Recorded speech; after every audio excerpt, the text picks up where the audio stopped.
Well, they should have just came here legally, was the asinine comment left on my Facebook yesterday when I was talking about how ICE is staking out school bus stops here in Nashville. Last week, 100 people were arrested. Over 80% of them were legally here or U.S. citizens and got body snatched anyway. Why? Because they look Hispanic. That should bother you. And here's the thing about being detained. Being detained requires that law enforcement announce who they are, which ICE is not. They're hiding their faces. And they have to have a warrant or a probable cause to detain you. They're simply walking up to people who look like they're not white and body snatching them. That's fucking kidnapping. And deporting is a process where you get sent to your country of origin or your country of citizenship after you have had to due process to prove that you are not legally in this country. Sending people to a foreign country to go to prison as we pay for that country to house them when they have not been convicted of a crime is human trafficking.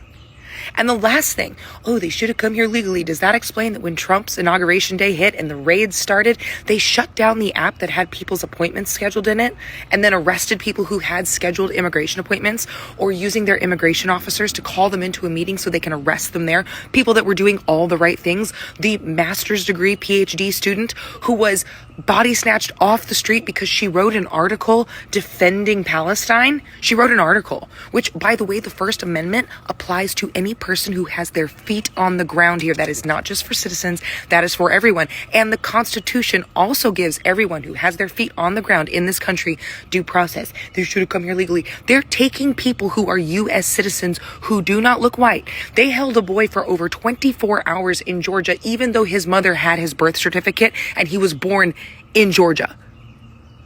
Shut the and also, these are kids. I'm not a parent, and especially now I won't be.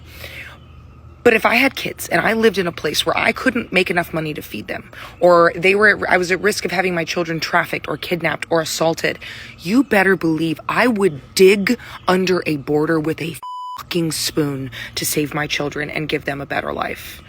Wouldn't you? And also, this is not a criminal offense. It's a civil offense. And migrants are infinitely less likely to commit crimes than native-born U.S. citizens per capita. They are half as likely to commit a violent crime and 25% less likely to commit a property crime. Shut the fuck up. And now all of you that were like, well, I'm totally fine with rights being violated as long as it's not me. Your fascist dictator has now said they're thinking about suspending habeas corpus. And guess what? That applies to everyone, including you, sunshine. According to Velveeta Voldemort at the Clown House, border crossings are down as the lowest border crossings ever. Crime waves way down. Then why in the world do we need to suspend people's right to not be unlawfully detained?